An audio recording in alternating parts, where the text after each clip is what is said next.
Assalamualaikum and welcome back to this channel. As you know, my name is Hamza Tariq and you are watching my YouTube channel. आज की इस video में हम capital budgeting की exercise में question number 8 and 9 को discuss करेंगे. Before discussing these two question, description में वीडियो की डिस्क्रिप्शन में एक चैनल का लिंक है उस्ताद अकेडमी, उसको जल्दी से जाएं, सब्सक्राइब करें. उसमें अकाउंटिंग, फाइनेंस से रिलेटेड बहुत सारे लेक्चर्स हैं जो आपके एग्जाम पॉइंट ऑफ व्यू से आपको बहुत हेल्पफुल रहेंगे. तो अपनी इस वीडियो में आगे बढ़ते हैं और इन दोनों क्वेश्चन को सॉल्व करते हैं.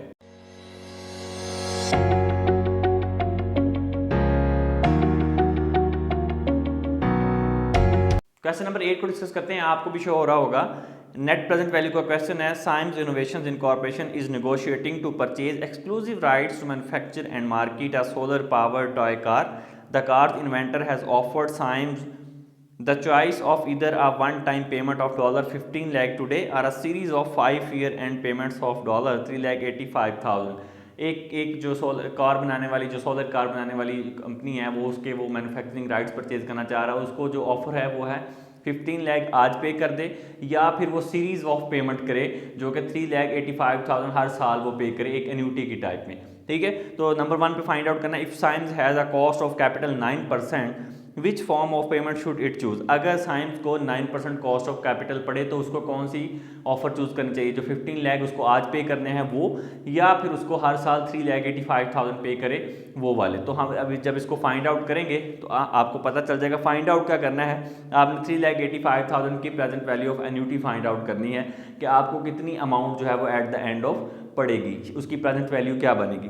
ठीक है, but yearly payment would make the two offers identical in a value at a cost of capital 9%. फिर आपने ईयरली पेमेंट फाइंड आउट करनी, जस्ट लाइक लोन अमोर्टाइजेशन आपने किया था कि हर साल आपको कितने पे करने हैं वो फाइंड आउट करनी है. वुड यू नेवर, जो हमने टाइम वैल्यू ऑफ मनी में मैंने आपको बताया हुआ. ठीक है, मैं उसका रेफरेंस दे देता हूँ, क्वेश्चन वहाँ से जाके देख लीजिएगा. would you never to would your answer to part A to this problem be different if the yearly payment were made at the beginning. अगर beginning of the year payment करें तो क्या उसका आंसर पे कोई फ़र्क पड़ेगा, आपने इसको बताना है. ठीक है, तो इसको अभी हम डिस्कस करते हैं. फिर डी है, डी में उसने कहा है, वो भी नेक्स्ट में मैं आपको बताता हूँ कि क्या कहा है. पहले अब हम इस क्वेश्चन की तरफ बढ़ते हैं और क्वेश्चन नंबर 8 है हमारे पास, इसको सॉल्व कर लेते हैं. यहाँ पे हम लिखेंगे क्वेश्चन हमने रीड आउट कर लिया है. Question number 8. क्वेश्चन नंबर 8 में हमारे पास मैंने आपको बताया कि उसने दो ऑफर्स दिए हैं, एक 15 लाख आज पेमेंट कर दे या हर साल 3,85,000 पे करे. तो अगर वो 3,85,000 के साथ जाता है तो उसको कितनी पैसे प्रेजेंट वैल्यू ऑफ एन्यूटी पड़ेगी वो फाइंड आउट करनी है. तो यहाँ पे हम क्या फाइंड आउट करने जा रहे हैं, present value of annuity. Amount आपको मैंने बताई है कितनी है. फाइंड आउट क्या करना है, present value of annuity. Formula हम लिख लेते हैं पहले. CF होता है आपके पास divide by R, 1 minus 1 over 1 plus R की पावर है N. ये रिपीटेड फॉर्मूला है, हम बहुत दफ़ा इसको कर चुके हैं. ठीक है, तो इसी को हम यहाँ पे प्रेजेंट वैल्यू ऑफ एन्यूटी को अब हम सॉल्व कर लेते हैं. CF आपके पास गिवन है 3,85,000 उसने आपको बता दिया. R भी गिवन है. R उसने कहा था कि 9% अगर उसको कॉस्ट ऑफ पड़े. ठीक है, तो 9% 0.09 हो जाएगी. 1 माइनस 1 ओवर 1 प्लस 0.09. पावर कितनी आएगी, कितने साल तक के लिए उसने आपको बताया है. उसने कहा है कि 5 ईयर्स तक का डेटा, 5 साल हैं उसमें उसने करना है. तो यहाँ पे पावर क्या आ जाएगी, 5. चलो अभी हम इसको यहाँ पे present value of annuity solve करेंगे. 3,85,000 को 0.09 पे आप डिवाइड करेंगे तो आपके पास जो वैल्यू बनेगी वो बनेगी 42,77,778. ये आपके पास वैल्यू बनेगी. अभी आप इस प्रोसेस को सॉल्व करेंगे तो 1 माइनस 1 प्लस 0.09 की पावर लेंगे 5 और फिर 1 के साथ डिवाइड करेंगे तो जो वैल्यू आएगी वो आएगी 0.6499. नेक्स्ट प्रोसेस में प्रेजेंट वैल्यू ऑफ एन्यूटी 42,77,778. अब आपने 1 माइनस 0.6499 करना है तो वैल्यू जो आपके पास आएगी वो आएगी 0.3501. ठीक है, अब ये जो वैल्यू आपके पास है ये, इस वैल्यू को आपने इसके साथ मल्टीप्लाई कर देना है. प्रेजेंट वैल्यू ऑफ एन्यूटी आपके पास आ जाएगी. इसको मल्टीप्लाई करने से जो वैल्यू आएगी वो आएगी 14,97,650. इसका मतलब क्या है, इसका मतलब क्या है कि 14,97,650 आपके पास प्रेजेंट वैल्यू ऑफ एन्यूटी आई है। बट उसने क्या कहा था, उसने कहा था कि वन टाइम पेमेंट कितनी है, 15 लाख। वन टाइम पेमेंट कितनी थी, यहाँ पे मैं लिख देता हूँ, वो थी 15 लाख। अगर 15 लाख उसको पे करने हो और 14,97,650, 14,97,650 उसको अन्यूटी पड़ती है, तो इसका मतलब वो हर साल अगर पे करे 3,85,000 तो उसको ये वाला सूटेबल रहेगी। एक तो उसको हर साल पे करने होंगे एन्यूटी में, एक ही दफ़ा पेमेंट नहीं करनी पड़ेगी, और दूसरा ये कि उसको बेनिफिट में, तो वो किसको चूज़ करेगा, वो ये 14,000 ये वाली अमाउंट चूज़ करेगा, 3,85,000 की। पहली जो इक्वेशन थी वो आपकी क्लियर हो चुकी है, ठीक है। दूसरी इक्वेशन के अंदर वो क्या कहता था, वो कहता था कि ईयरली पेमेंट वुड, अब आपने ईयरली पेमेंट फाइंड आउट करनी है, जो कि मैंने आपको बताया था। आप क्वेश्चन को रिवाइज करके भी देख सकते हैं। यहाँ पे हम केस बी को सॉल्व करेंगे, जिसमें हम क्या फाइंड आउट करेंगे, ईयरली पेमेंट फाइंड आउट करेंगे, सीएफ फाइंड आउट करना है। अब आपने क्या फाइंड आउट करना है, सीएफ, कि इस अमाउंट को सपोर्ट करने के लिए कितना सीएफ आपके लिए ज़रूरी है, ठीक है। तो यहाँ पे सीएफ का फॉर्मूला आपको पता है, मैं फिर भी लिख देता हूँ, present value multiply by R, ठीक है। और इसको डिवाइड करेंगे हम, वही 1 - 1/1 + r की पावर है n।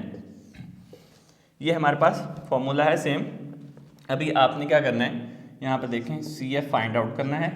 प्रेजेंट वैल्यू आपके पास कितनी है, ये 15 लाख, जो उसने क्वेश्चन में स्टार्ट में बताई थी कि वो अगर आज की जो वैल्यू है, आज की जो अमाउंट है, अगर उसको एक ही दम पे करने हो तो वो 15 लाख है, ठीक है। ये तो आपने एन्यूटी फाइंड आउट की है ना, ठीक है, और ये 15 लाख उसकी प्रेजेंट पेमेंट थी। तो आप यहाँ पे लिखेंगे 15 lakh multiply by R. R आपके पास गिवन है, जो कि है 0.09, क्वेश्चन में गिवन है। अभी 1 - 1 प्लस से मैं लिख देता हूँ एक दफ़ा पहले आपको समझाने के लिए, 1/1 + 0.09, पावर इसकी कितनी है, 5। चले सी एफ, पहले तो आप देखेंगे कि ये 15 लाख जो है आपके पास, इसको आपने मल्टीप्लाई करना है 0.09 के साथ, ठीक है। तो अभी आप जब इसको मल्टीप्लाई करेंगे तो आपके पास अमाउंट आएगी 1,35,000, ठीक है, डिवाइडेड बाय। अभी आप ये देखना है कि 1 - 1/1 + 0.09 की पावर 5, इसको आप दोबारा से प्रोसेस करने की बजाय हमने ये पहले ये देखें, ये वाला प्रोसेस यहाँ पे सॉल्व किया था इस क्वेश्चन के अंदर, तो आपके पास एंड आंसर उसका क्या था, 0.3501, तो हम डायरेक्ट यहाँ पे वो लिख लेंगे 0.3501, क्योंकि हम ऑलरेडी इसको सॉल्व एक दफ़ा कर चुके हैं। अब आप इसको डिवाइड कर देंगे, 1,35,000 को डिवाइड करेंगे 0.3501 पे, तो आपके पास जो वैल्यू बनेगी 3,85,604। ये आपके पास क्या आ गई, ये वैल्यू आ गई 3,85,604, ठीक है। तो ये आपकी जो CF है, कैश फ्लो है, जो आपको हर साल पे करना है, हर साल आपको CF जितना चाहिए होगा वो आपने फाइंड आउट कर लिया है इक्वेशन 2 के अंदर, पार्ट बी के अंदर, ये CF फाइंड आउट करना था, ठीक है। As per the question statement हम एक दफ़ा फिर पढ़ लेते हैं। What yearly payment would make the two offers identical in a value at a cost of capital 9%। अगर 9% कॉस्ट हो तो कौन सी पेमेंट आपको करनी पड़ेगी हर साल, तो वो ये वाली है 3,85,604 की, ठीक है। चलें, अभी बी भी हो गया, उसके बाद ऑप्शन हमारे पास है सी। उसने कहा है सी के अंदर कि अगर यही पेमेंट जो है वो at the beginning of year हो तो क्या आपको वैल्यूज़ पे फ़र्क पड़ने वाला है कि नहीं।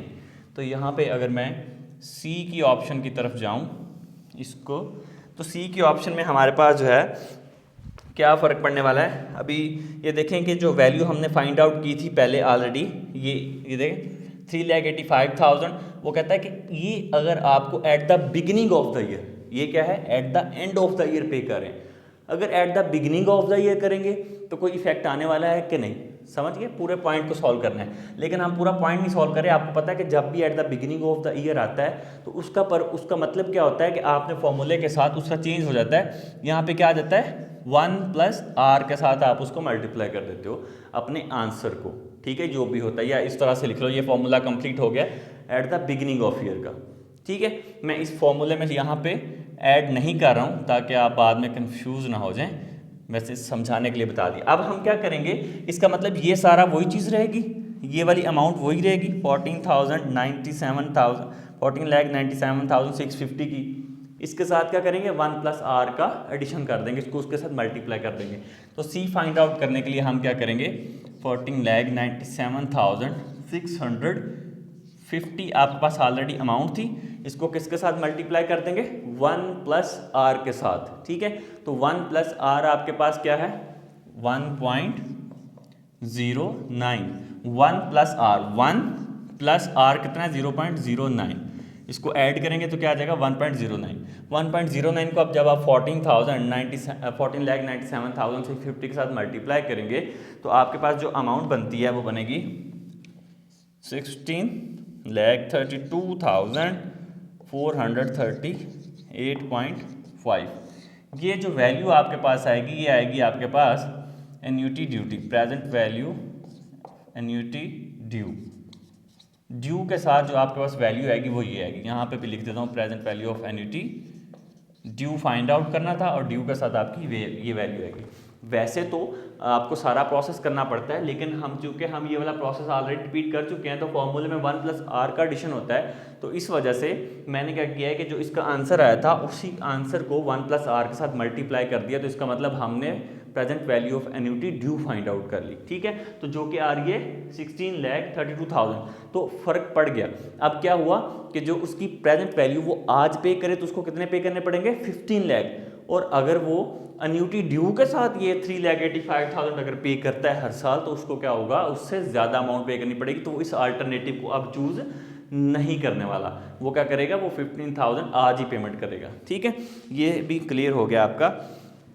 लास्ट वाली जो स्टेटमेंट थी उसमें उसने पूछा है the after tax cash inflows associated with this purchase are projected to amount of 2,50,000 per year for 15 years, will this factor change the firm's decision about how to fund the initial investment. वो कहता है कि अगर जो cash inflows हैं इस purchase के लिए वो आपको 2,50,000 2,50,000 आपको हर साल 15 साल तक मिलें, तो क्या आपको कोई जो इनिशियल इन्वेस्टमेंट को फंड करने के लिए उस पर कोई फ़र्क पड़ेगा। पहली बात तो ये है कि जितने भी कैश फ्लोज होते हैं, जो भी कैश फ्लो किसी भी प्रोजेक्ट से हमें मिल रहा होता है वो उसका चेंज होने से वो डिसीजन पे इन्फ्लुएंस नहीं करता। ठीक है, अगर हम इसका आंसर लिखना चाहें तो हम ये कह सकते हैं no the cash flows from the project will not influence the decision on how to fund the project.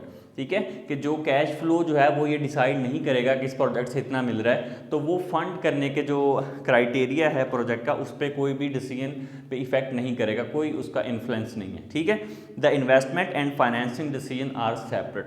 जो इन्वेस्टमेंट की या फाइनेंसिंग का जो हमने डिसीजन मेकिंग लेनी होती है वो इससे सेपरेट होती है कि इसको हर साल आपको कितना फंड दे रहा है, उससे उसको वो कोई इन्फ्लुएंस नहीं कर रहा। तो जस्ट उसने ये क्वेश्चन उसने पूछा है कि क्या ये इन्फ्लुएंस करेगा प्रोजेक्ट उस पर डिसीजन क्राइटेरिया पे कि आपने इस प्रोजेक्ट को इस तरह से फंड करना है, तो आपने कहना है कि नो, ये जो है वो ये इसका जो डिसीजन क्राइटेरिया उस पर कोई इफेक्ट नहीं करेगा। ठीक है, इन्फ्लुएंस नहीं रखेगा। तो ये क्वेश्चन की 4 चीज़ें थी जो मैंने यहाँ पे कंप्लीट कर दी हैं, 4 इसके पार्ट थे। आप इसको सॉल्व करें, उसके बाद जो है मैं क्वेश्चन नंबर 9 करवाता हूँ आपको।